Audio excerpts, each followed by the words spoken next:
Hi everyone, आज हम लोग बहुत ही अच्छा टॉपिक एक सीखने वाले हो जिसका नाम है त्रिकोणमिति। और त्रिकोणमिति से मैट्रिक की परीक्षा में करीब करीब 20-25 नंबर से पूछता है सवाल। ठीक है, तो आज आप लोगों को मैं ऐसा कुछ सिखाने वाला हूँ जो हमेशा के लिए आपको त्रिकोणमिति से डर नहीं लगेगा और आप आसानी से त्रिकोणमिति के प्रश्न को हल कर सकते हैं। त्रिकोणमिति का कैसा भी सवाल रहे, कितना भी घुमावदार रहे, उसको आप आसानी से सीख सकते हैं। इसको सीखने के लिए आपको लास्ट तक वीडियो को ज़रूर से ज़रूर देखना है। और जो भी मैट्रिक में परीक्षा देने वाले हैं, आप लोग इस चैनल को उन तक वीडियो पहुंचाने का है ना, पहुंचाने का कष्ट करेंगे। ठीक है, ज़्यादा इसको आप शेयर कर दीजिएगा। शेयर करने में और लाइक करने में आपको कुछ नहीं जाता है, वीडियो शूट करने में बहुत कुछ मेहनत करना पड़ता है। ठीक है, तो आप लोग मेरे चैनल को ज़रूर से ज़रूर सब्सक्राइब करें। ठीक, तो चलिए सीखते हैं। त्रिकोणमिति का सवाल पूछते रहता है, तो ऑब्जेक्टिव में पूछता है और सब्जेक्टिव में पूछता है और 5 नंबर वाला भी पूछता है। ठीक है, तो तीनों सवाल पूछता है। जैसे कि मान लीजिए कि ऑब्जेक्टिव कितना पूछता है, 50 नंबर का पूछता है और 2-2 नंबर का पूछता है और एक 5 नंबर का पूछता है। ठीक, आज हम लोग सीखने वाले त्रिकोणमिति के बारे में। ठीक, तो देखिए यहाँ पे क्या होता है, त्रिगोनोमेट्रिक। त्रिगोनोमेट्रिक, ठीक, आज बिल्कुल हम बेसिक से सिखाने वाले हैं। त्रिकोणमिति क्या होता है, किसे कहते हैं, इसके बारे में हम लोग सीखेंगे। और इस टाइप का जो भी प्रश्न बनता है, हर प्रश्न को एक 2-2 टाइप करवा देंगे। आप लोग सीख जाइएगा तो आप आसानी से क्वेश्चन को ज़्यादा से ज़्यादा हल करेंगे तो आपको खुद आने लगेगा। ठीक, देखिए त्रि मतलब होता है 3 और कोण मतलब होता है कोण और मिति मतलब होता है मापना। जो 3 कोणों को मापता है उसको हम लोग त्रिकोणमिति कहते हैं। ठीक है, तो त्रि और त्रिभुज, देखिए यहाँ पे त्रिभुज थोड़ा सा देख लेते हैं। त्रिभुज में क्या भुजा होता है, 3 गो भुजा होता है। ठीक, और भुजा के आधार पर त्रिभुज को 3 भेद होता है। त्रिभुज भुजा के आधार पे, भुजा के आधार पर त्रिभुज के 3 भेद होते हैं। ठीक, पहला हो गया समबाहु त्रिभुज। देखिए त्रिभुज का इस तरीके से चिन्ह लिख देते हैं। दूसरा का नंबर का हो गया विषम बाहु त्रिभुज, विषम बाहु त्रिभुज। तीसरा का नंबर का होता है समद्विबाहु बाहु त्रिभुज, समद्विबाहु बाहु त्रिभुज। समबाहु, देखिए सम मतलब बराबर होता है। सम मतलब क्या होता है, बराबर। तो जिसकी सभी भुजाकार है, बराबर है, उसको हम लोग समबाहु त्रिभुज कहते हैं। जैसे ये हो गया ABC, यहाँ पे 2 सेंटीमीटर भुजा, 2 सेंटीमीटर भुजा, 2 सेंटीमीटर भुजा, तो कौन सा हो गया, समबाहु त्रिभुज हो गया। उसके बाद विषम बाहु त्रिभुज किसको कहेंगे, विषम मतलब क्या होता है, जिसका कोई भी भुजा आपस में बराबर नहीं होता है, उसको हम लोग विषम बाहु त्रिभुज कहते हैं। जैसे ABC, जैसे 2 मान लीजिए, यहाँ पे 4 मान लीजिए, यहाँ पे 5 मान लीजिए। देखिए 2 भी अलग हो गया, 4 भी अलग हो गया, 5 भी अलग हो गया, तो कौन सा त्रिभुज हो गया, विषम बाहु त्रिभुज।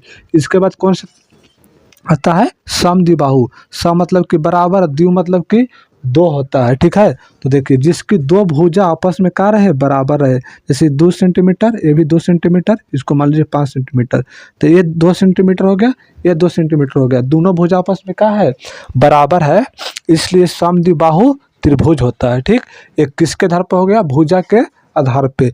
अब हम लोग यहाँ पे सीखेंगे कोण के आधार पे, कोण के आधार पे त्रिभुज का प्रकार। ठीक, तो ये भी 3 प्रकार का होता है। पहला हो गया समकोण, उसके बाद हो गया दूसरा का हो गया न्यून कोण और तीसरा का हो गया अधिक कोण। तीसरा का हो गया अधिक कोण हो गया। ठीक, समकोण मतलब, सम मतलब कि बराबर होता है, तो जिस कोण का मान जो 90 डिग्री रहेगा उसको हम लोग समकोण त्रिभुज कहेंगे। ABC, इसका मान कितना रहेगा, 90 डिग्री रहेगा। और न्यून कोण, न्यूनतम और अधिकतम। न्यूनतम मतलब कम होता है और अधिकतम मतलब ज़्यादा होता है। ठीक, तो देखिए जिस एंगल का मान क्या रहे, 90 से छोटा रहे। जैसे 45 डिग्री हो जाएगा, 60 डिग्री हो जाएगा, ठीक है। ये सब कहा जाएगा निम्न कोण में। और अधिक कोण में क्या रहेगा, तो 90 डिग्री से अधिक, 90 डिग्री से अधिक लेकिन 180 डिग्री से छोटा रहेगा, उसको हम लोग अधिक कोण कहेंगे। जैसे कि 120 डिग्री, 135 डिग्री, 145 डिग्री, ये सब किसको में आ जाएगा, अधिक कोण में आएगा। तो हम लोग को त्रिकोणमिति में समकोण त्रिभुज के बारे में पढ़ना है ना। समकोण त्रिभुज जिसका मान 90 डिग्री होता है उसको हम लोग समकोण त्रिभुज कहते हैं, ठीक है। तो चलिए अब इसके बारे में हम लोग सीखते हैं, ठीक। समकोण त्रिभुज किसको कहते हैं, तो आप लोग को याद हो गया, जिसका मान कितना होता है, 90 डिग्री होता है, ठीक है। तो यहाँ देखिए, ये हो गया समकोण त्रिभुज हो गया, ठीक।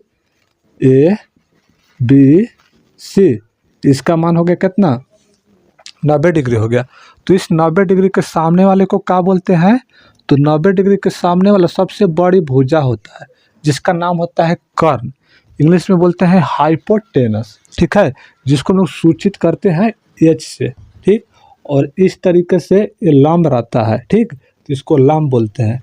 तो लंब को परपेंडिकुलर बोलते हैं, जिसको लंब को पी से सूचित करते हैं। और नीचे जो होता है बेस, आधार होता है, क्या होता है, आधार,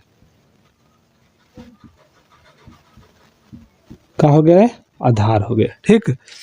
तो इतना हम लोग पढ़ लिए। और जो कर्ण होता है, लंब और भुजा दोनों के योग के बराबर होता है। जैसे मान लीजिए कि एच स्क्वायर बराबर क्या हो जाएगा, p square plus b square. और स्क्वायर हटता है तो किसको में बदलता है, रूट में बदलता है। तो इसलिए फार्मूला बन जाता है p square plus b square. अगर हमको कर्ण निकालना होगा तो लंब का और आधार के दोनों के स्क्वायर करके जोड़ेंगे तो हम लोग का एच निकल जाएगा, ठीक है। और इसके बाद हम लोग क्या पढ़ने वाले हैं, ठीक। यहाँ से हम लोग का तीनों का फार्मूला निकल जाएगा, ठीक है। चलिए अब यहाँ पे देखते हैं थोड़ा सा,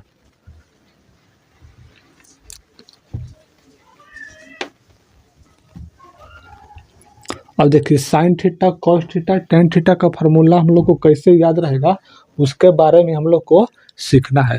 तो ट्रिक पहले लिख लेते हैं, पंडित बद्री प्रसाद सोना चांदी तोल हर हर बोल। तो देखो पी और एच है, यहाँ पे सोना, एस से हो गया साइन थीटा, एस से क्या हो गया, साइन थीटा। तो साइन थीटा बराबर हो जाएगा पी और बट्टा में एच। पंडित बद्री प्रसाद सोना चांदी तोल हर हर बोल।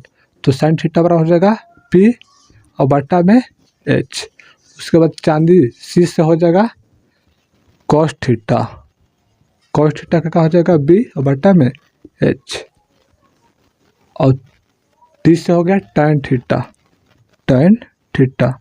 तो टैन थीटा का फॉर्मूला क्या हो गया, पी बटा में बी हो गया, ठीक। और साइन का उल्टा कोसेक होता है, साइन का उल्टा क्या होता है, कोसेक थीटा। तो इसका जो फार्मूला भी है उल्टा होगा, एच हो जाएगा ऊपर और पी हो जाएगा नीचे। तो एच बटा में पी।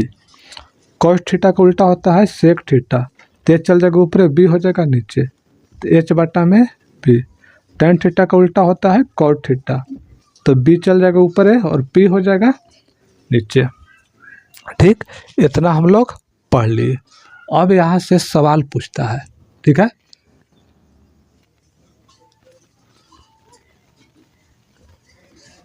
यहाँ पे हो गया ए बी और सी, इसका 90 डिग्री, यहाँ पे मान लीजिए 3 और 4 है। तो यहाँ पे क्या होगा, तो कुछ ट्रिपलेट याद कर लेना आप लोग को, जैसे 3 4 5, 6 8 10, 5 12 13, 8 15 17, ठीक।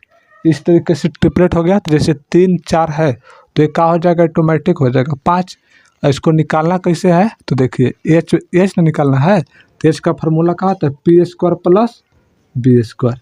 ठीक, देखिए पी हो गया 3 तो 3 का स्क्वायर करेंगे 9 होगा, बी का जगह पर दिया है 4 तो 4 का स्क्वायर हो जाएगा 16, 16 9 कितना हो गया 25, 25 कितना का होता है 5 का, तो 5 निकल गया ना।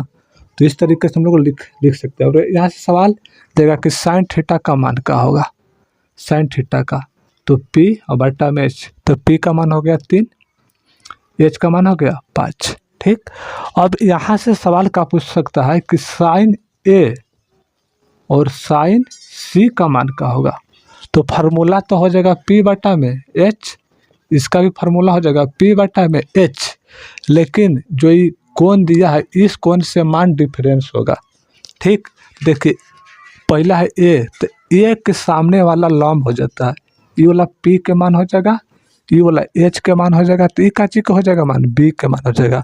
तो साइन थीटा के साइन ए बराबर पी बटा एच, तो पी का मान हो गया 4 और एच का मान हो गया 5, तो 4 बटा में 5। साइन सी तो आपकी इस वाला एंगल का पूछ रहा है, तो आपकी क्या हो जाएगा ये वाला जिस एंगल के पूछे ना उस एंगल के सामने वाला लंब बन जाता है। ठीक, तो ये हो जाएगा आपकी पी और ये हो जाएगा बी, तो पी का मान कितना हो गया 3 और एच का मान कितना हो गया 5 हो गया। ठीक है, तो 3 बटा 5, देखिए साइन ए का मान 4 बटा 5 और साइन सी का मान 3 बटा में 5। तो इस तरीके से सवाल पूछता है, तो आप लोग को आसानी से इसको हल कर सकते हैं। जैसे कब यहाँ पे tan ए और tan सी का मान बोलेगा तो कैसे करना है। ठीक है, तो देखिए tan ए का फार्मूला हो जाएगा पी बटा में पी और पी बटा में बी।